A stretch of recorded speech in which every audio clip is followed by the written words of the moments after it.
L'émission Telle est la question, présentée par l'Union européenne, est animée par Luc Nergaro et Stéphanie Armand.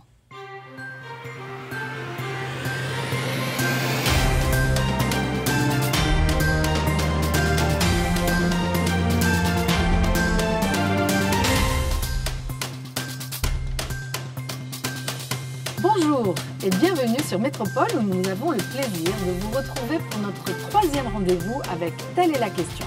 Vous le savez, une émission dynamique qui propose des réflexions sur des sujets importants pour l'avenir d'Haïti.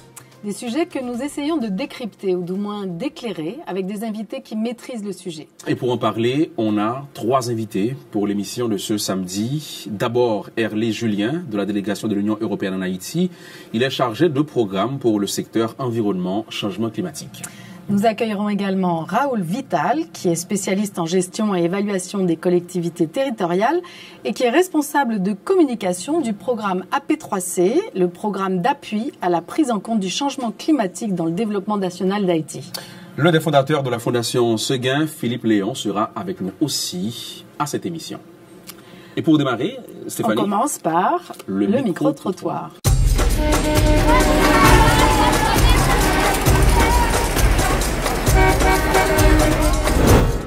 Première ça nous devons faire pour nous protéger lui, c'est valoriser zone bolakayo, valoriser pied bois yo, valoriser rivière yo, permettre que et demain si Dieu veut ti moun k'ap venir yo ka jwenn pied bois pour prendre l'ombre parce que à l'aide des pieds bois yo nous jwenn oxygène.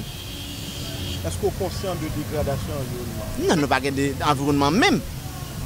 Si n'a parlé d'environnement surtout pour l'ouest, nous n'avons pas d'environnement. Nous avons gardé les rivières, bois de chêne.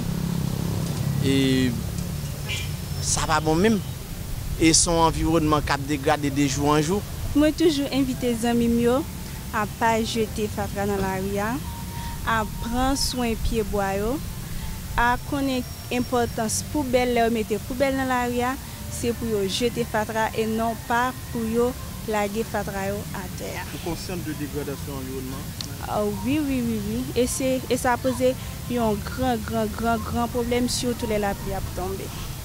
L'environnement représente un paquet de bagages pour moi. Donc, moi, je dis que si l'environnement n'est pas bon, donc je ne peux pas gagner une meilleure vie. Donc, il y a toujours des gens malades, tout ça. Si il y a une saleté dans la rue, donc il n'est pas jamais bon. Donc, l'environnement, c'est le milieu de vie. Donc, c'est là que nous tous nous y. Donc, si nous ne pas protéger l'environnement, nous pas pédaler et c'est fatra à terre. Donc, il n'est pas jamais bon. Donc, moi, comme conseil, monsieur Assodi là, monsieur Tachifik vraiment. Mais chaque fois que je mange, je toujours la gueule dans la poubelle. Et l'aime l'école là tout, même si pas une poubelle, même toujours l'aime fin servir avec ça m'a servi, je toujours prendre sachet à mettre dans la valise, je pas la gueule à terre. Donc, moi même comme conseil, je dis si vous êtes habitué la gueule, fatra à terre, pas la gueule parce que l'environnement c'est représentation comme c'est figure. C'est l'environnement qui dit mais qui sort. Merci. Est-ce qu'on est conscient de dégradation environnementale? Oui, moi conscient parce que mon ne pas garder saleté pour rien. Donc yo manger sous saleté, yo boire sous saleté. Donc moi et des fois tout mon te mettre côté le théâtre pas qui est pour te laguer et fatra il pas penser ensemble avec l'environnement, c'est juste il a fait saleté rien d'autre. Voilà donc pour ce micro-trottoir sur le sujet qui est traité aujourd'hui, l'environnement. La question, Stéphanie, c'était comment les gens perçoivent vivent l'environnement. Qu'est-ce qu'ils pensent de l'environnement? Est-ce que ça représente quelque chose pour eux? Donc on a entendu les commentaires, c'était bien intéressant. Et pour analyser ces commentaires, avec nous notre première invitée, Herlé Richard Julien. Bonjour, bienvenue. Bonjour. Bonjour Herlé. Bonjour. Alors vous avez entendu les commentaires des gens sur l'environnement. Qu'est-ce que ça vous dit, comment les gens vivent l'environnement, perçoivent l'environnement?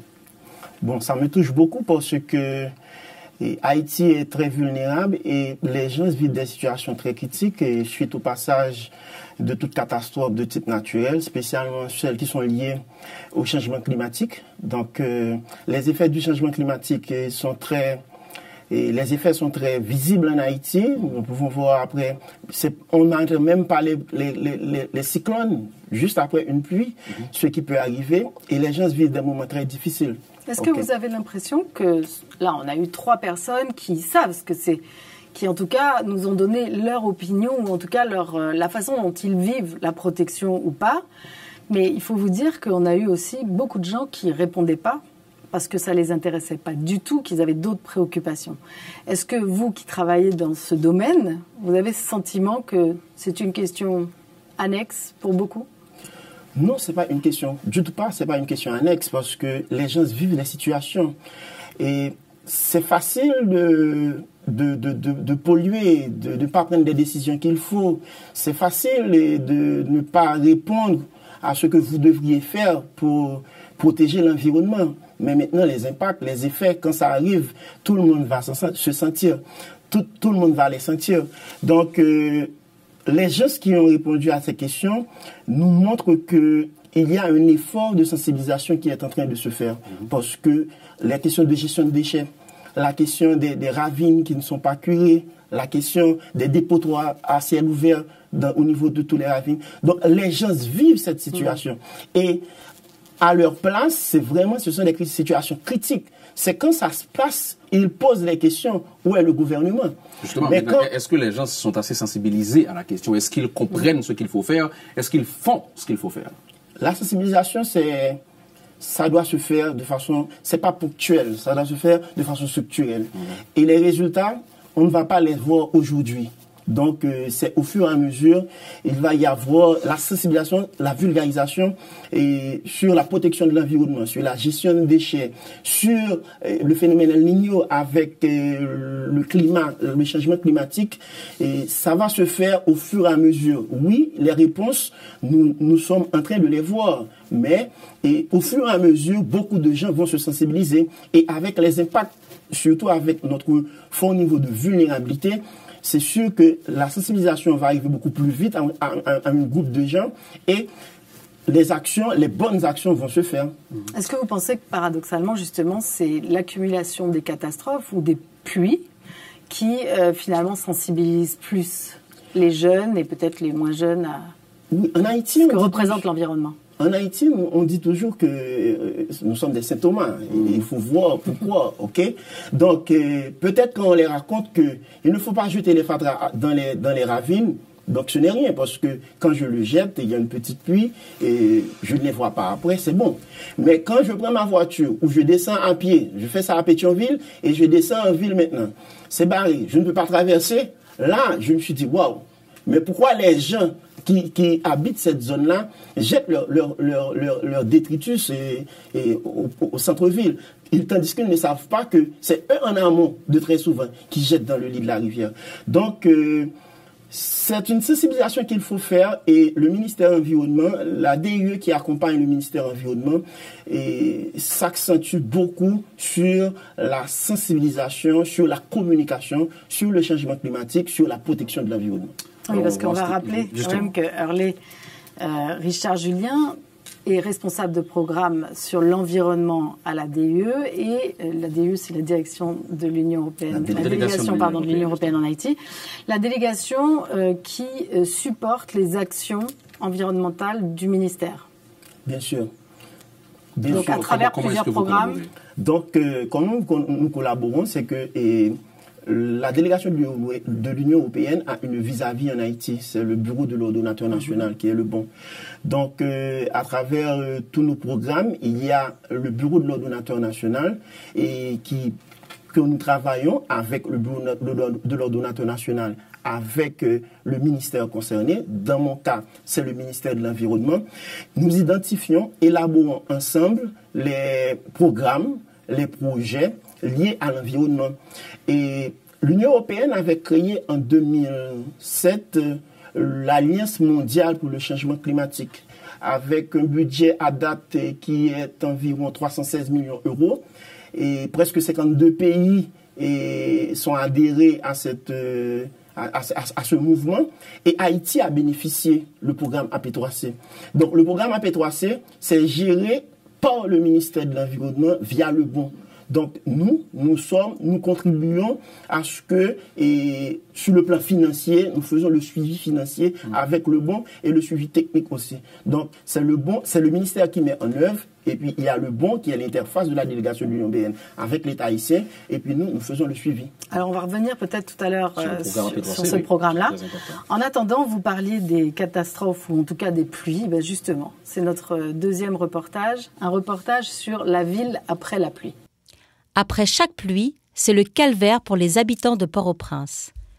Coulées de boue, alluvions, détritus de toutes sortes, les rues de la capitale sont toujours impraticables et s'apparentent à un vaste dépotoir, tout ceci à cause de l'absence de travaux de canalisation des eaux de pluie.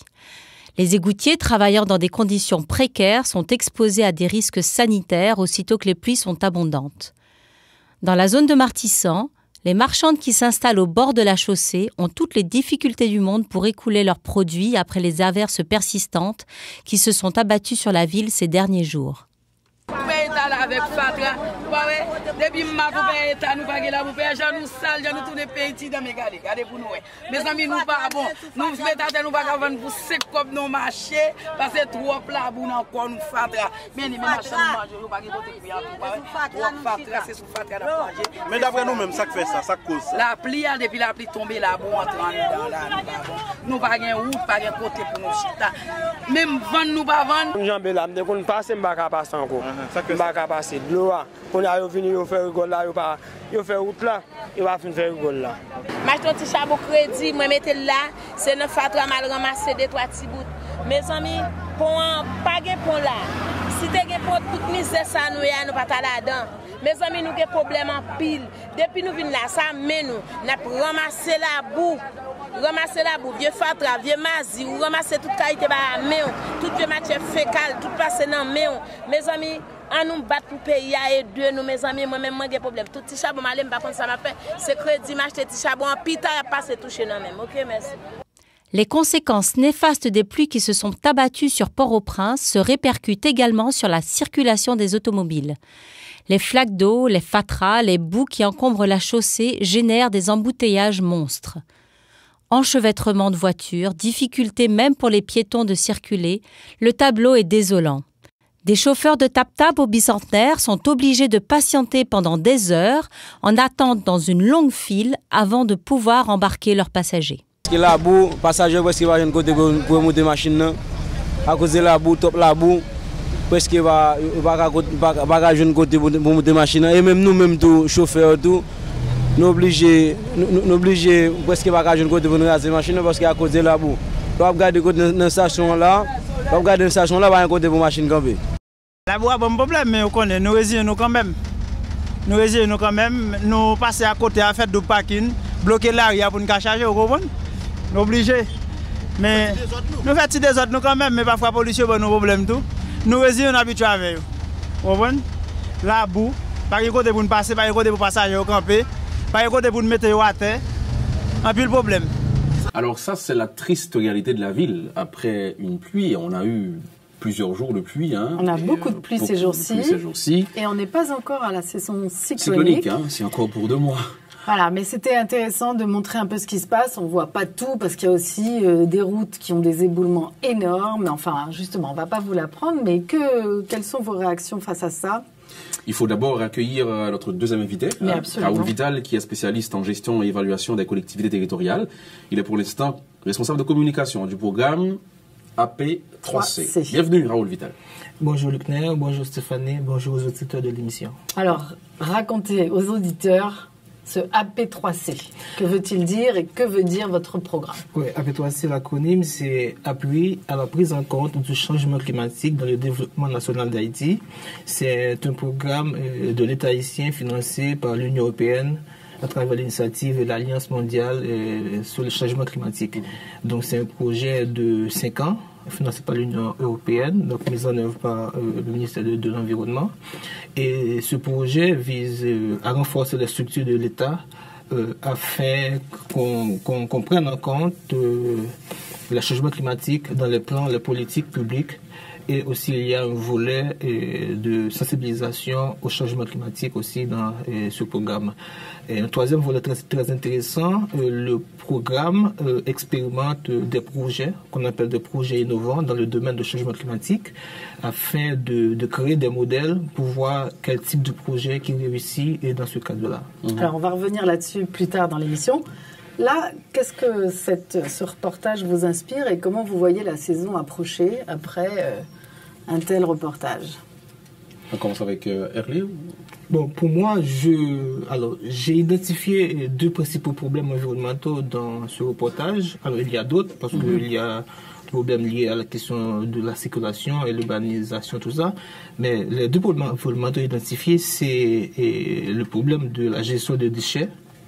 Et le second, c'est le problème de la gestion des bassins versants. Et puisque la boue, les détritus qu'on a remarqué dans les rues, ça vient de la dégradation des bassins versants parce qu'il n'y a pas assez d'arbres dans les montagnes pour retenir la terre, donc retenir l'eau aussi. Donc ça emporte toutes les alluvions dans les rues. Donc il y a un problème au niveau de la gestion des bassins versants.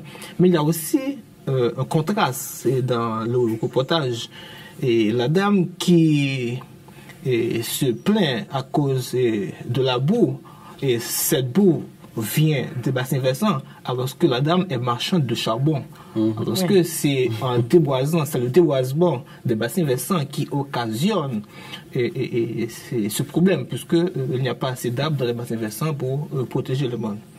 Et le problème de détritus, c'est justement, ça c'est aussi un problème grave, parce que et ce problème aussi, on le prend en compte au niveau de différents secteurs et d'activité du ministère, et on se rend compte du problème, et déjà puisque dans la communication nationale d'Haïti, en 2013, on avait fait en amont un inventaire de gaz à effet de serre. Alors le secteur des déchets vient en 3e position des secteurs émetteurs de gaz à effet de serre. Donc pour cela, on a tenu compte de cet aspect de gestion des déchets dans un document très important pour le pays qu'on appelle CDN, contribution déterminée au niveau national, qui est le document qui montre les engagements de l'État haïtien dans la lutte contre le changement climatique. Alors vous parliez de déchets tout à l'heure et du fait qu'ils viennent de l'amont et vont vers l'aval. On parle aussi beaucoup ces jours-ci de l'interdiction des boîtes en foam qui n'a jamais été renforcée. Donc finalement, tous ces travaux de réflexion, on sait ce qu'il faut faire. Qu'est-ce qui se passe là? Bon, il y a un grand problème, c'est que, en premier lieu, c'est que les institutions qui sont responsables de jouer leur rôle pleinement, et je ne peux pas dire qu'il y a une absence totale, mais il y a une faiblesse institutionnelle et qui devait prendre en charge non seulement la gestion des déchets, mais aussi l'urbanisation du pays, le réaménagement du territoire aussi. Parce que avec une mauvaise urbanisation, parce qu'en Haïti, ce que je peux dire, c'est l'urbanisation ou bétonisation, qu'on peut dire. Donc, parce que on construit n'importe où, sans les normes, sans les normes qui ont été produites après 2010. Donc, tandis que nous continuons à faire dans la démarche. C'est-à-dire, nous continuons à faire. Il n'y a pas un stop. Donc maintenant, il y a des institutions, il y a des gens qui sont payés pour jouer leur rôle. Donc, c'est ça, il peut y avoir des faiblesses. Oui, il y a des faiblesses, mais l'Union européenne, qu'est-ce qu'il fait? C'est accompagner ces secteurs. C'est là notre rôle. Dans la vidéo qui vient tout juste qu'on vient tout juste de voir, c'est la faiblesse de l'État, la faiblesse des institutions impliquées dans la gestion des déchets et dans l'urbanisation. Et il y a aussi l'irresponsabilité des citoyens. Parce que les citoyens qui s'en plaignent en aval, ce sont des citoyens pollueurs ou qui construisent anarchiquement dans les montagnes. Donc, de très souvent, nous sommes face aussi à des citoyens irresponsables. Donc, d'où l'important de sensibiliser, de mieux sensibiliser les gens, de faire beaucoup de de montrer aux gens la capacité de protéger de l'environnement, non seulement de protéger de l'environnement, de mieux gérer leurs déchets. Afin d'être soi-même acteur de... Responsable, un acteur. Le diagnostic à poser, vous l'avez dit, donc c'est un problème de faiblesse institutionnelle, un problème de sensibilisation et irresponsabilité du côté des citoyens. Maintenant, en quoi est-ce que le programme AP3C va donc aider, si le responsable de communication peut répondre à cette question, va aider à résoudre ces problèmes qui sont diagnostiqués là? Et justement, alors comme j'ai dit tantôt, le programme, c'est un programme qui a un volet très important en termes de renforcement institutionnel. Ça passe par quoi? Et justement, quand on parle de renforcement institutionnel, c'est à la fois un renforcement des structures centrales de l'État. Par exemple, le ministère? Alors, le ministère de l'Environnement, mais il y a d'autres ministères aussi qui sont concernés. Parce que le changement climatique, c'est un phénomène un peu transversal. Donc là, on considère le ministère de l'Environnement, qui est le point focal sur l'aspect changement climatique. Mais il y a aussi le ministère de l'Agriculture. Puisque la façon dont on cultive, ça a aussi des impacts. Puisque l'agriculture, généralement, c'est le secteur le plus émetteur de gaz à effet de serre en Haïti. On doit inclure l'agriculture aussi dans cette lutte. Et c'est aussi renforcer la capacité du ministère des Finances. Parce que là, l'une des finalités du programme, c'est l'intégration du changement climatique dans les budgets, dans les plans, dans la planification. Là aussi, on travaille avec le ministère des Finances et afin qu'on puisse prendre en compte dans l'élaboration du budget l'aspect changement climatique. Alors justement, changement climatique, c'est parfois une notion un petit peu vague pour les auditeurs. Oui. Et on a une petite vidéo qui est intéressante et qui montre justement les effets du changement climatique au niveau de la planète. On va le regarder pour pouvoir préciser et en discuter. Qu'est-ce que le changement climatique ? Notre planète est enveloppée d'une couche de gaz appelée atmosphère, indispensable à la vie, tant pour respirer, pousser, que maintenir l'air à une température viable. Le gaz carbonique, le méthane ou encore le protoxyde d'azote se comportent en effet comme une serre. En capturant la chaleur de la Terre chauffée par le Soleil, ils maintiennent l'air à une température moyenne de 15 degrés. Sans ces gaz à effet de serre, il ferait en moyenne moins 18 degrés. Ils jouent donc un rôle vital, celui de régulateur thermique. Mais voilà, depuis le 19e siècle, la quantité de ces gaz augmente massivement. Il est prouvé que nous, humains, sommes responsables du rejet de ces gaz et donc du réchauffement. Parce que nous brûlons les énergies fossiles, parce que nous coupons massivement les forêts et pratiquons l'élevage et l'agriculture intensive. Depuis la révolution industrielle, ces trois activités ont entraîné à elles seules une hausse spectaculaire des gaz à effet de serre. Et ce n'est pas sans conséquence. En 130 ans, la température moyenne de la Terre a déjà augmenté de presque 1 degré. Ce seul petit degré impacte dès à présent les océans, les banquises et les glaciers. Et plus globalement la météo, avec son lot d'inondations, de sécheresses et un cycle de l'eau complètement bouleversé. Autant dire que nous assistons à une réaction en chaîne qui malheureusement ne va pas s'arrêter là. Les scientifiques ont envisagé plusieurs scénarios possibles sur l'évolution de nos émissions de gaz à effet de serre. Dans leur scénario le plus optimiste, celui où nous arrivons à réduire nos émissions, nous devrons quand même faire face à une augmentation de la température d'1 degré de plus à la fin du XXIe siècle. Mais si nous n'agissons pas, la planète pourrait se réchauffer beaucoup plus, jusqu'à 4,8 degrés. Dans tous les cas, il faut s'attendre à de grands changements. Il y aura plus de canicules et plus de sécheresse. Les glaces vont continuer de fondre. En 2100, le niveau de la mer aura augmenté de 26 cm à 1 mètre. Et ces océans vont encore se réchauffer et s'acidifier. N'oublions pas que le réchauffement climatique dégèle le permafrost, libérant ainsi de plus en plus de gaz carbonique et de méthane. Un cercle vicieux donc.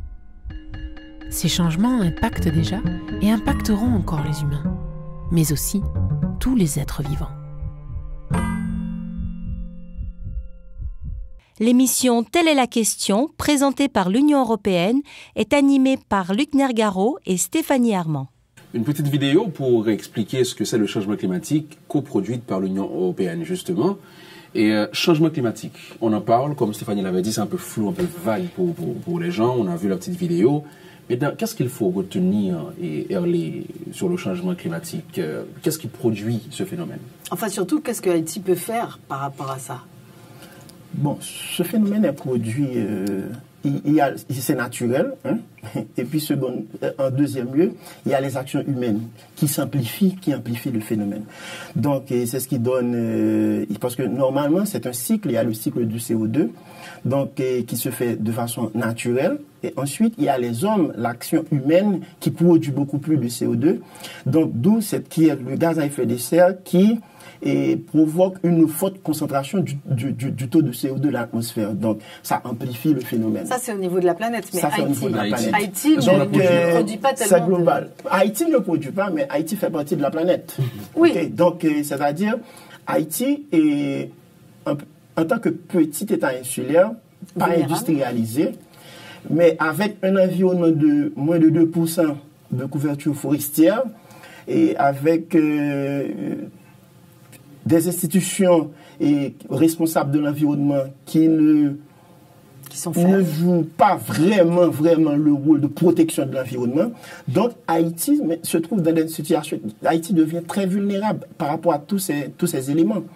Et cette vulnérabilité, même si on ne produit pas beaucoup de gaz à effet de serre, mais avec l'environnement fragile que vous avez, c'est clair, Haïti, on n'aura pas besoin de cyclones pour avoir une inondation. Donc, c'est-à-dire Haïti, en tant que petit État insulaire, avec tout entouré de mer aussi, nous avons des côtes qui sont très dégradées. Il y avait dégradation des côtes parce qu'il y a des zones qui sont très dégradées. Et autrement, il y a la mauvaise gestion des bassins versants. La mauvaise gestion des bassins versants, c'est-à-dire la gestion d'amont en aval et en amont dans les montagnes, les zones urbaines et puis les zones côtières. La mauvaise gestion de toutes ces zones-là, ça vous met dans un état extrêmement lamentable, très vulnérable et qui facilite l'inondation à moindre pluie et situé aussi sur le passage des ouragans. Donc, nous avons vu en 2016 donc, les problèmes arrivent grandement sur Haïti. Mais malgré tout, l'Union européenne, comment on fait pour travailler là-dessus? Après l'accord de Paris en 2015, dans la COP21, l'Union européenne s'est engagée à mettre 20% de son budget dans les actions de lutte contre le changement climatique. C'est-à-dire, et c'est l'objectif dans le budget 2014-2020. Là, on ne parle pas seulement d'Haïti. On parle au niveau global. Et en Haïti, c'est l'exemple de AP3C. C'est avec AP3C que c'est introduit aussi. C'est dans la même logique. Et AP3C continue aussi cette même lancée avec le gouvernement pour qu'il puisse intégrer ça au niveau du budget national. D'accord, donc intégrer la lutte. Mais alors la lutte, puisqu'on dit qu'on n'est pas un émetteur de gaz d'effet de serre, ça veut dire que ça se place sur un autre plan. Cette lutte contre le changement climatique, elle est plus de l'ordre d'atténuer les effets du changement climatique sur Haïti. Atténuer et adapter aussi. D'accord, alors s'adapter, ça veut dire l'adaptation, quoi? c'est quoi Justement, alors, il y a deux stratégies de lutte contre le changement climatique. C'est l'atténuation. L'atténuation, c'est la réduction des gaz à effet de serre. Il y a l'adaptation. L'adaptation, c'est des mesures qui permettent de vivre avec les impacts déjà constatés du changement climatique. Et par exemple, pour Haïti, comme Haïti n'est pas grand émetteur de gaz à effet de serre, puisque nos émissions représentent 0,03% des émissions mondiales de gaz à effet de serre. Donc, notre priorité, c'est l'adaptation au changement climatique parce que déjà, on sent les effets du changement climatique. Par exemple, au niveau de l'agriculture, tout ça, donc on a des plantes qui ne peuvent pas s'adapter à l'augmentation de la chaleur. Et il y a des risques d'inondation des côtes. Donc tout ça, on doit prendre des mesures pour s'adapter à ces impacts déjà visibles du changement climatique en Haïti. Là, on a une seconde, Stéphanie. On a entendu, par exemple, le président récemment qui participait à la conférence sur le climat. Il a beaucoup plaidé pour avoir des fonds pour pouvoir s'adapter. Parce que là, on se situe, comme Hervé l'avait dit, sur la trajectoire des cyclones et on est souvent frappé. Maintenant, trouver ces fonds, pour faire quoi? Pour prendre des mesures d'adaptation, des mesures d'atténuation. Par exemple, des mesures d'atténuation, c'est des mesures de réduction de gaz à effet de serre dans l'électricité, par exemple. Donc, on va utiliser plus d'énergie renouvelable que d'énergie fossile. Et c'est aussi faire le reboisement pour faire des puits de carbone, puisque les bois, ça séquestre, c'est le gaz carbonique qui vient de nos usines, tout ça. et c'est aussi s'adapter, par exemple, pour que nos infrastructures puissent s'adapter au changement climatique. Par exemple, maintenant, si on fait des routes, on doit dimensionner les routes, les canaux, et en prévision des inondations possibles. Parce que si on ne fait pas cette prévision, donc la première pluie, donc on va avoir des routes inondées. Donc c'est tout ça aussi. Quand on fait des infrastructures avec cet aspect changement climatique en vue, donc ça va coûter plus cher. Parce que si on fait s'adapter, c'est construire sa résilience. C'est-à-dire avoir de l'argent pour avoir des infrastructures qui nous permettent de résister face à ces cyclones, intempéries et tout. Donc c'est ça qu'il faut comprendre. Bien sûr. Mais là, il y a une précision à faire parce que généralement, quand on parle de cyclone, on ne parle pas de changement climatique forcément. Parce qu'il y a des phénomènes naturels qui existent déjà, mais il y a une amplification de ces phénomènes à cause du changement climatique. Donc on ne peut pas dire que le cyclone, c'est le résultat du changement climatique, parce que ça existe dans la nature, ça fait partie de l'équilibre naturel de la nature. Maintenant, avec le changement climatique, on a des cyclones un peu plus fréquents, on a des cyclones qui augmentent en intensité, puisque l'intensité du cyclone dépend du niveau de chaleur. Comme avec le changement climatique, on a plus de chaleur, donc on a des cyclones beaucoup plus intenses. Donc, pour parler du changement climatique, à partir de phénomènes constatés, il faut constater cette tendance pendant une longue période, 30 ans environ, pour dire que ça, c'est possiblement une cause du changement climatique. Mais on ne peut pas faire grand-chose à notre niveau. En revanche, à P3C, donc si vous travaillez sur comment être plus résilient ou résistant face à ces intempéries, il y a également un volet de sensibilisation. On a vu que AP3C a donc réalisé un petit clip. Il s'agit de faire quoi à travers ce petit clip qu'on va regarder? C'est de faire prendre aux gens conscience de quoi? De sensibiliser les gens, donc, pour leur dire qu'il existe un phénomène qui s'appelle le changement climatique, parce que même si c'est mondialement à la mode, mais c'est pas très à la mode ici en Haïti. Donc pour dire à la population qu'il y a un phénomène qui s'appelle le changement climatique et qui impacte nos vies. Et ensuite, pour leur dire voilà ce qu'il faut faire pour lutter contre ce phénomène. Très bien. Mes amis, tandis, il y a un phénomène qui est le changement climatique qui a une grosse conséquence sur le pays. Il y a la cause cyclone, sécheresse et inondation qui détruit chaque année. En pile monde, jardin et animaux. Dans le mois avril 2016 qui s'est passé là, Haïti sorti un document qui relève Accord Paris, côté un gros engagement qui prend sous bataille contre le changement climatique. Sorti mois de juin pour arriver mois octobre 2016, Haïti a préparé politique nationale pour bataille contre le changement climatique. Dans ce sens, le ministère de l'Environnement a organisé une série de rencontres tout partout dans le pays. Préparation politique nationale contre le changement climatique là bénéficie aussi pour le programme Nations Unies pour le développement et l'Union européenne à travers un programme qui relève AP3C. Changement climatique, c'est nous tous qui concernent.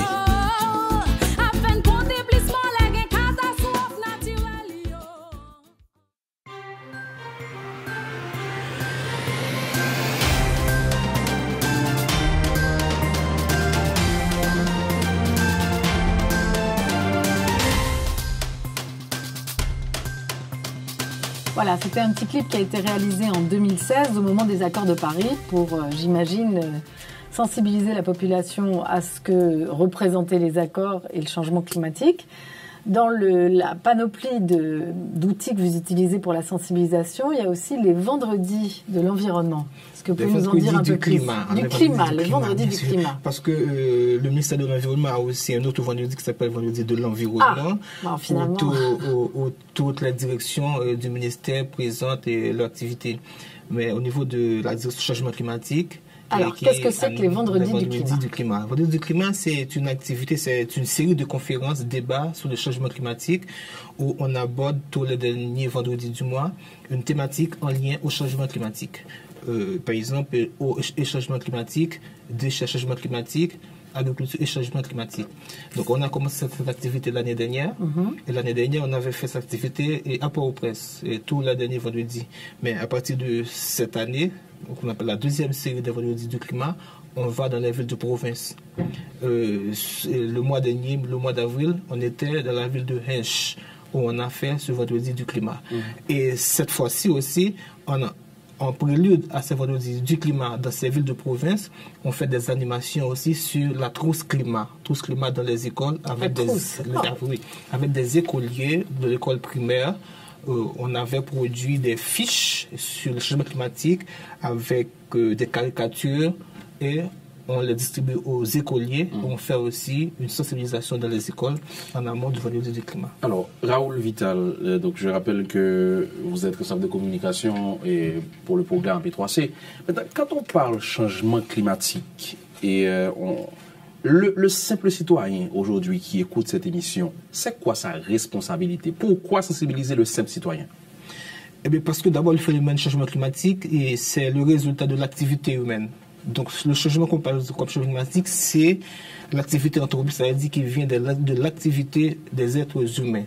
Et si on prend le cas d'Haïti, par exemple, et l'inventaire qu'on avait fait sur les émissions de gaz à effet de serre, qui est le principal responsable du changement climatique, on voit 3 secteurs émetteurs de gaz à effet de serre en Haïti. Le premier, c'est le secteur agricole. Donc, c'est-à-dire la manière dont on cultive les champs, ça est responsable du changement climatique. Par exemple, la manière dont on cultive le riz, par exemple. Et si on parle du secteur agricole, il y a le riz et la façon dont on gère les riz et les pailles de riz, ça produit de méthane. On parle des moulins? Non, les pailles. Par exemple, bien sûr. Par exemple, quand on cultive le riz, on va les moudre et aussi il y a les pailles. Donc, il faut utiliser ces pailles de la bonne manière afin d'éviter que cette paille produise de méthane. Et le méthane, c'est un gaz à effet de serre. Ce sont les fermentations qui produisent le méthane. Bien sûr. Voilà. Bien Donc sûr. en fait, tout ce qu'on produit du méthane. Et on peut voir, on va voir, je ne sais pas si on peut le dire maintenant, et il y a une expérience de gestion de paille. Mais c'est surtout alors, nous, on va regarder l'expérience de gestion de la bagasse. Donc, on parle de transition, Stéphanie. On va à Léogane, où on expérimente un projet innovant. C'est l'utilisation des réchauds qui ne nécessitent pas de bois. On utilise des pellets à base de bagasse de canne à sucre. Donc, c'est un projet Caritas à Léogane. On va sur ce reportage. Alors, le projet, donc effectivement, c'est un projet AP3C. Donc, c'est un projet de changement climatique. Qui est financé par l'Union européenne à travers le BON, FED, c'est-à-dire le Bureau de l'ordonnateur national, et avec partenaire de mise en œuvre, ministère de l'Environnement. On a 3 résultats principaux qui sont effectivement la mise en place d'un système de production de pellets à base de bagasse de canne, le réchaud à pyrolyse et la formation professionnelle dans les énergies renouvelables thermiques, donc option biomasse et fabrication de réchaud à pyrolyse. Donc je ne sais pas si vous êtes habitué au système à pyrolyse, je vous montre juste plus ou moins comment ça fonctionne. Le carbone rentre dans la deuxième chambre qui est à l'intérieur et après, en fait, la combustion se fait et les flammes sortent à partir de la tête du réchaud. Donc ça veut dire que la combustion, ce que tu perds en faisant du charbon, mais nous, en fait, on utilise. C'est ça la pyrolyse. Ce réchaud, il peut contenir jusqu'à 1,2 kg. Tu peux aller jusqu'à 1 heure de combustion. En fait, la flamme là, elle reste toujours comme ça. Donc en fait, là, au départ, c'est la combustion. C'est la combustion des pellets. Tu vois, les flammes, elles viennent d'en bas. Donc, petit à petit, tu vas voir que les flammes, elles vont venir sur le côté du réchaud. Et la flamme va devenir bleue parce que en fait, c'est la bagasse qui dégage en fait avec le sucre beaucoup d'énergie. Et même au niveau intensité et chaleur, en fait, ça va beaucoup plus vite que le charbon. C'est comme un réchaud à gaz.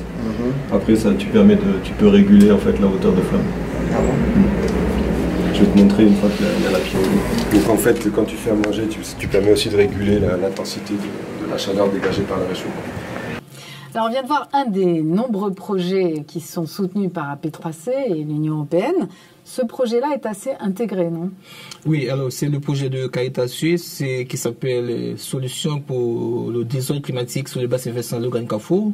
Il y a plusieurs volets et comme je l'ai dit Stéphanie, il y a l'aspect de combustible, disons, et fabrication de réchaud à pyrolyse, mais autour de la fabrication de ce réchaud, il y a aussi un corps de métier qui se développe parce qu'il y a aussi des formations pour des jeunes qui apprennent comment fabriquer des réchauds à pyrolyse. Donc les jeunes auront un métier après ce projet. il y a l'aspect aussi et reboisement. Alors, c'est surtout conservation du sol dans les bassins versants, avec notre ONG de la zone qui s'appelle Constat Action. Et donc c'est un tout. Il y a plusieurs aspects. Il y a l'aspect reboisement, il y a l'aspect utilisation d'autres sources d'énergie, et il y a aussi l'aspect de mobilisation de la communauté en termes de créer des écométiers. Parce qu'avec le changement climatique aussi, il y a tout un corps de métiers qui se développe. Par exemple, aujourd'hui, même si on est architecte, on doit avoir une expérience quand même, ou une expertise en changement climatique, parce qu'il faut construire des maisons qui utilisent moins d'énergie électrique pour la climatisation, par exemple. Donc il y a tout un métier qui se développe autour du changement climatique. Merci beaucoup. Ce serait une expérience à dupliquer, pas vrai, Herlé? Oui, c'est une expérience à dupliquer. En plus de tout ce que mon collègue Raoul vient de dire, il faut ajouter aussi que ce projet permet aussi de recycler les déchets de canne. Parce qu'avant, les bagasses, on met le feu parce qu'on n'en a plus besoin. Mais le projet, qu'est-ce qu'il fait? Il récupère la bagasse pour le transformer en pellet. Donc ça, c'est sûr, quand ça marche, quand ça avance, il va avoir le marché. Maintenant, on ne va plus brûler. Tout comme on ne va pas donner gratuitement aussi. Parce que ça va entrer dans un circuit, dans un réseau de recyclage. Donc, c'est un projet que nous sommes en train de voir, que nous sommes en train de superviser. Et les effets sont positifs à date. Donc, il y a l'expérience qui est en train de faire avec certaines familles. Donc, de façon à voir s'il y a des améliorations qu'il faut faire dans la méthode de combustion, dans l'utilisation même du réchaud. Donc, avec Caritas Suisse et le ministère de l'Environnement, nous accompagnons ce processus pour voir comment étendre sur tout le pays. Ça pourrait être répliqué, donc. Bien sûr. Partout où il y a de la canne, mais aussi d'autres intrants. On peut utiliser dans la paille de riz, et par exemple au niveau de l'ortibonite, par exemple.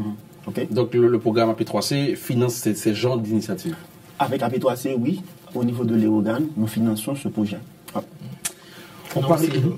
On a aussi notre projet à la Caille, donc on n'a pas le temps de voir, puisque c'est un type de projet aussi pour créer des modèles. Alors, à l'Erogan, c'est pour créer des modèles, pour voir comment est-ce que ça réussit et comment ça participe à l'adaptation au changement climatique, et on va la répliquer. Donc c'est ça l'idée de financement de projet à travers du programme AP3C. On parlait de couverture forestière il y a un instant, on a parlé de 2%. Moins de 2%. Moins de 2%. Là, on parle d'air protégé. Est-ce une utopie, une réalité en Haïti? C'est la question qu'on va poser à notre troisième invité, Stéphanie. On va l'accueillir, mais on va d'abord remercier Raoul Vital de nous avoir accompagnés et de nous avoir instruits sur de nombreux projets d'AP3C, en espérant que la sensibilisation de la population avancera plus vite que le changement climatique. Merci beaucoup. Merci Stéphanie, c'est un plaisir de participer à l'émission. Voilà. Et puis on va accueillir notre nouvelle invitée. Les aires protégées, c'est donc quelque chose qui est aussi dans les programmes de l'Union européenne sur l'environnement. Bien sûr, nous travaillons avec Helvetas au niveau de la commune de Belens sur la création du parc national Lagon 18 et le renforcement de l'ANAP, qui est l'Agence nationale des aires protégées au niveau du ministère de l'Environnement. ANAP, c'est un organisme autonome du ministère de l'Environnement. Donc, pour renforcer la présence de l'ANAP dans cette zone, le département du Sud-Est, spécialement la commune de Belens, de façon à ce que cette aire protégée, Lagon 18, puisse être gérée comme ça se doit. Ce matin, on va parler de Seguin avec Fondation Seguin. Philippe Léon sera avec nous dans quelques instants. Et donc, nous accueillons dans cette dernière partie de l'émission Philippe Léon, membre fondateur de la Fondation Seguin, une initiative citoyenne qui a 14 ans à peu près, et dont nous allons voir un bref portrait après t'avoir accueilli. Bonjour Philippe. Bonjour, je vous remercie de l'invitation. C'est 14 ans vraiment, 14 longues années de cheminement, d'interrogation, de choix de trajectoire et de stratégie, puisque je suis architecte, je ne suis pas un spécialiste en environnement, je suis devenu un peu connaisseur en environnement, et à force des années, mais vous allez pouvoir voir comment on est né et le temps que ça a pris pour arriver à certains résultats. Situé sur le massif de la Selle, à cheval entre les départements de l'Ouest et du Sud-Est d'Haïti, le parc national La Visite est un parc naturel de montagne avec 3 sommets à plus de 2300 mètres. Le parc abrite une végétation de feuillus et de pins. Il est truffé de grottes et de gouffres et abrite une faune d'oiseaux, de batraciens, de reptiles et de rares mammifères. C'est un véritable château d'eau pour les populations de la zone. En 1983, un décret présidentiel en a fait une aire protégée, le parc national La Visite. En 2012, le parc est intégré par l'UNESCO dans la réserve de la biosphère du massif de la Selle et en 2013, un décret officiel du gouvernement définit enfin ses limites sur une surface de près de 12 000 hectares. Mais ce parc naturel est en danger à cause de la destruction systématique des espaces de forêt. Les arbres sont coupés, puis les clairières sont mises en culture ou servent de pâturage. La déforestation entraîne une érosion accrue des sols et des bassins versants, avec pour conséquence des inondations et la destruction d'infrastructures. Elle entraîne aussi une diminution graduelle des ressources en eau, comme le montre la chute en 3 paliers de la rivière Momama-Blanche, quasiment asséchée depuis quelques années, durant les mois de décembre à avril. Face à cela, 16 citoyens créent en 2004 la Fondation Seguin qui obtient 2 ans plus tard, du gouvernement haïtien, le statut d'organisation non gouvernementale de développement. La Fondation compte aujourd'hui une 40aine de membres actifs. Installée à Seguin, elle s'est fixée pour mission de protéger, sauvegarder et reconstruire l'environnement du parc national La Visite. Pour cela, elle cherche à sensibiliser et former les jeunes et la population locale. L'institution contribue également au développement durable de la région en appuyant ou finançant des travaux pour améliorer le trajet Furcy-Seguin ou la stabilité des sols par la construction de murs secs anti-érosion. À Seguin, elle encourage le reboisement à travers la création de pépinières tout en faisant la promotion d'un tourisme écologique et responsable. Alors Philippe, la situation est critique, on a vu ça sur les images. Maintenant, la Fondation et Seguin intervient comment dans cette situation? Bon, la naissance de la Fondation Seguin, il y a 14 ans, j'étais plus jeune, il n'y avait pas de barbe, il n'y avait pas de cheveux blancs, et un petit peu ignorant aussi des vrais problèmes. Donc c'était une initiative citoyenne au départ à cause de ce qu'on voyait déjà à l'époque de la détérioration au parc national de La Visite. Parce que c'est un endroit que nous connaissions pour nous nous être promenés en moto, aller à la chasse. En fait, c'est un groupe d'amis en fait qui connaissait le parc La Visite et qui a vu la dégradation en les 20 dernières années. Et on s'est engagé sans vraiment trop savoir où on allait. Parce que la plupart d'entre nous, nous sommes des professionnels, des hommes d'affaires, etc. Donc, c'était un engagement citoyen. On s'est dit que chacun pouvait apporter sa petite pierre et c'est ce qu'on a tenté de faire. Mais bien sûr, en 14 ans, on a appris des choses. On s'est entouré de spécialistes, d'agronomes, d'environnementalistes, de protecteurs d'oiseaux, de toutes sortes de spécialistes dans le domaine de l'environnement. Et on s'est rendu compte aussi de la transversalité dont on parlait de l'environnement et de l'apport de chaque acteur. Bien sûr, à Seguin, nous sommes en face d'une population d'agriculteurs, même si c'est un parc national qui a été déclaré parc national en 1983 par Jean-Claude Duvalier, avec un périmètre non défini et une surface de 2000 hectares autour du pic La Visite. C'était aussi précis que ça. Après plusieurs années, avec consultation avec des personnes de l'environnement, des spécialistes de l'environnement, le périmètre s'est mieux affiné et il y a 2 ans, avec le travail du SIAT, il y a un périmètre officiel du parc qui est passé à 12 000 hectares. Donc de 2 000 hectares à 12 000 hectares. La réalité, c'est qu'il y a moins de 2 000 hectares de forêt au parc national de La Visite. Donc sur 12 000 hectares, il y a 20%, 18% qui sont des forêts. Il y a des feuillus, il y a toutes sortes de types de végétation et d'occupation des sols. Il y a aussi le plateau de Seguin, qui a été une colonie, ça s'appelle la colonie, qui a été une colonie agricole de Seguin, qui a été fondée par le président Magloire, je crois. Et donc, agricole, en premier lieu. Donc, et il y a une antinomie entre l'agriculture et l'environnement. Il y a toujours une petite bataille entre les 2 ministères, à savoir qui va s'approprier de l'environnement. Les Dominicains appellent ça le medio ambiente. Je pense que c'est une bonne dénomination. Donc, la Fondation, en 14 ans, on a essayé d'abord d'inclure la société civile, le secteur des affaires. C'est un engagement On a eu le Voilà comme l'un de nos premiers sponsors, entre guillemets, qui a fait École Verte. Vous avez vu École Verte. École Verte, c'est un programme qui a duré quelques années, qui a été arrêté malheureusement, faute de financement et disparition de Voilà, qui amenait des élèves de Port-au-Prince, de Jacmel, de Cité-Soleil, de Croix-des-Bouquets à Seguin pendant 3 jours, en marchant. Donc d'abord, il y avait la découverte de ce spectacle magnifique et de découvrir une forêt dont plusieurs enfants n'avaient jamais vu un exemple de forêt.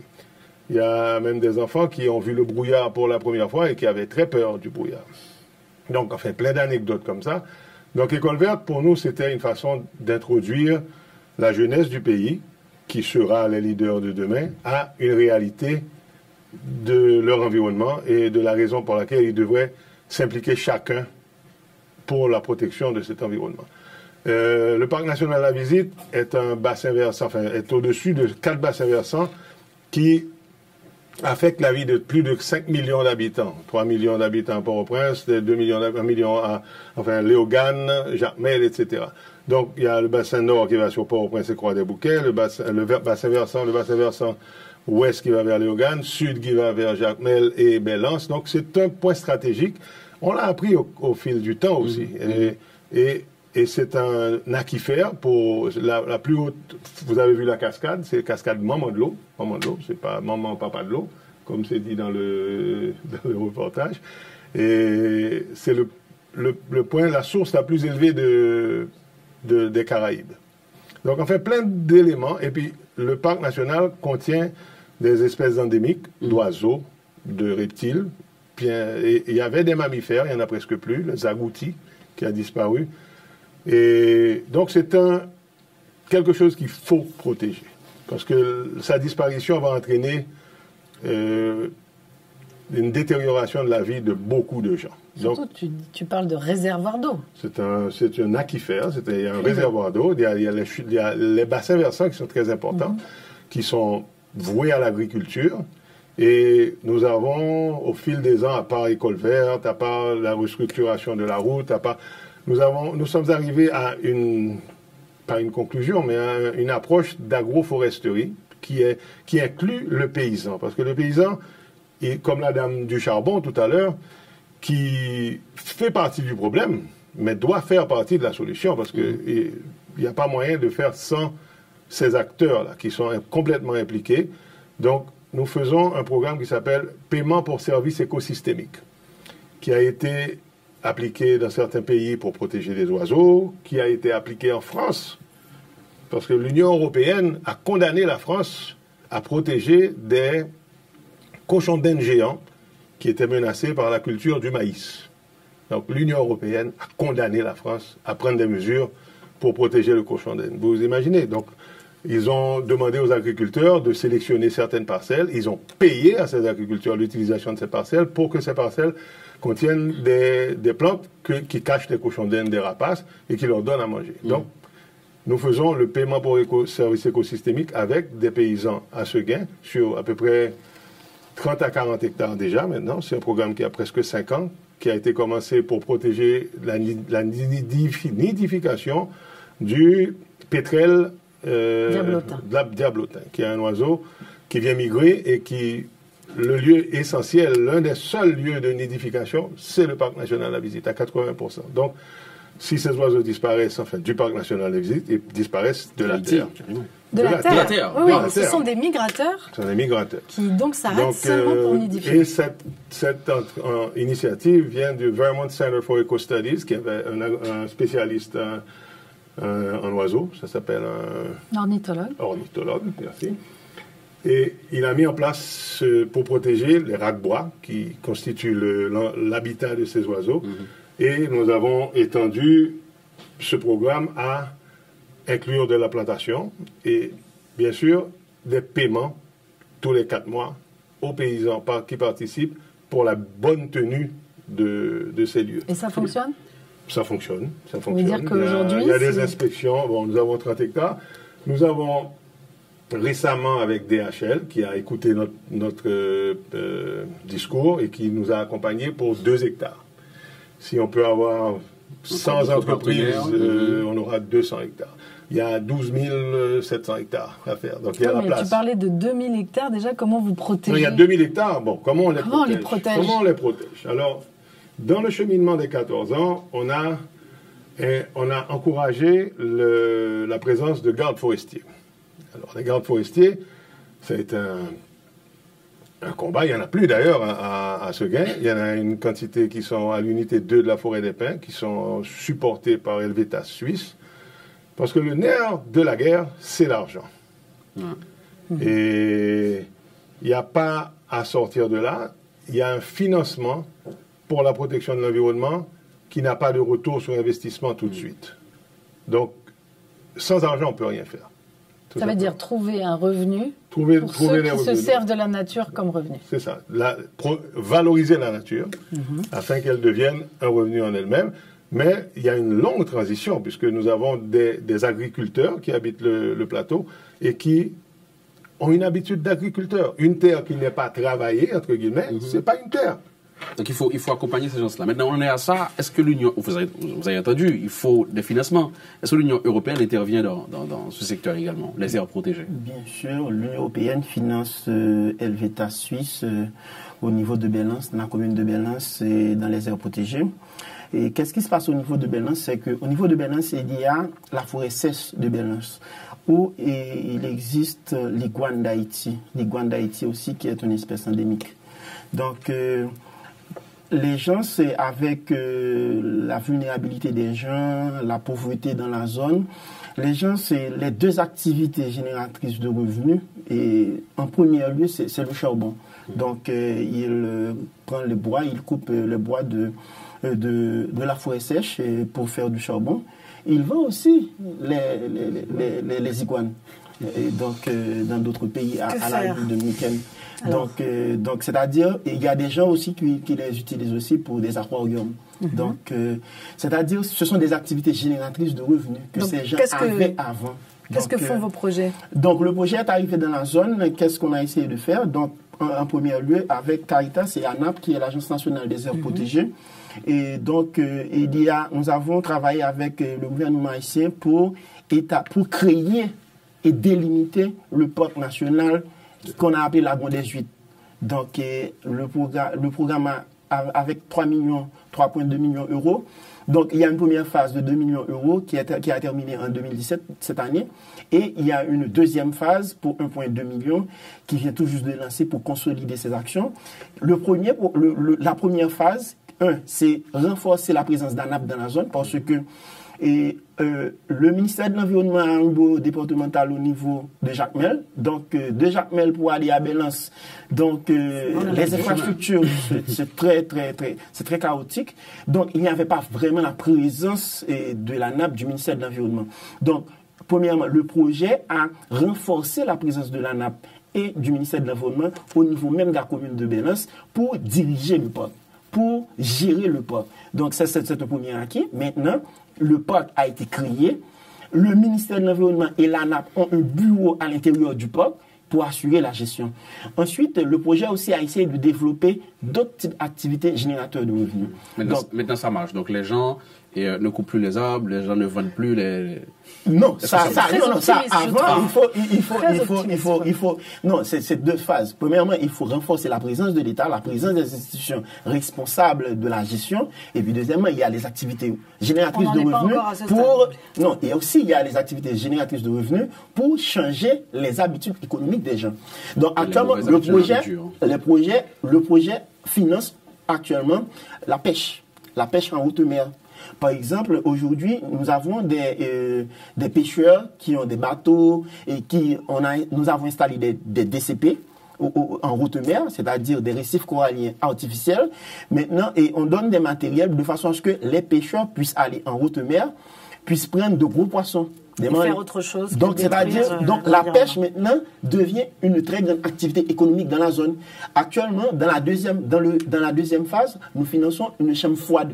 Parce que qu'est-ce qu'on a remarqué? Vraiment, oui, et il y a des poissons disponibles après la pêche, mais le fait qu'il n'y a pas un moyen pour conserver, donc les pêcheurs sont obligés de liquider ces poissons. Donc, il n'y a pas vraiment beaucoup de rentrées. Mais avec la chambre froide, donc, il peut conserver, il peut jouer sur les prix et puis, donc, avoir avoir beaucoup d'argent. Aujourd'hui, Belance est l'une des producteurs de poissons à Port-au-Prince et même au niveau de Martissant. Il y a beaucoup de poissons qui sortent de Belance et c'est grâce à notre intervention dans le parc national de la Bande. On a donc quelques points positifs des choses qui à sortir de cette émission qui touche à sa fin, mais on pourrait continuer 1 heure, je crois. Je crois il y a tellement de choses à dire. Voilà, mais malheureusement, on va être obligé, ceci dit, sur une note assez positive de votre côté, positive aussi du côté de la Fondation. Je voudrais dire que quand même, le problème est urgent. Il y a une intervention urgente et quasiment sans attente de retour économique immédiat sur les aires protégées qui, en fait, ne sont pas vraiment protégées. L'ANAP est une institution autonome qui a connu son évolution, mais qui ne joue pas encore son rôle. Et la réalité, c'est que les aires protégées sont investies par des populations, ce qui est antinomique en termes de protégées. Maintenant, il faut simplement les inclure dans un plan de gestion des parcs. Et l'exclusion est très difficile politiquement et de façon réaliste. La question, c'était, est-ce que les aires protégées, c'est une utopie ou une réalité? On va voter pour une utopie réaliste. Parce que... Voilà, merci Philippe Léon et merci à Herlé Richard Julien. De nous avoir accompagnés. Mais oui, on va juste, avant de vous laisser, vous rappeler que vous pouvez assister au Vendredi du climat, le dernier vendredi de ce mois, qui sera donc le 25 mai, et ça se passera au CAI. Et puis avant de partir, je voulais quand même vous montrer, mais le dire à nos auditeurs, il existe aujourd'hui en Haïti des producteurs de boîtes qui sont en carton et qui remplacent les boîtes de faune. Donc c'est à nous, consommateurs, peut-être d'exiger que ce soit servi dans ça. Et puis, je vous encourage à encourager la Fondation Seguin qui se bat depuis 14 ans avec, par exemple, ce très beau livre sur le Parc national de la Visite, qui est un livre qui vous raconte l'histoire et qui vous montre à la fois les périls de cette fondation, mais aussi tous ses engagements. Moi, j'imagine. Dans toutes les librairies de... Bon, il est sorti il y a 4 ans. Il n'y en a plus tellement beaucoup, donc sautez dessus. Hein. Voilà. Très bien. Ces assiettes sont produites par...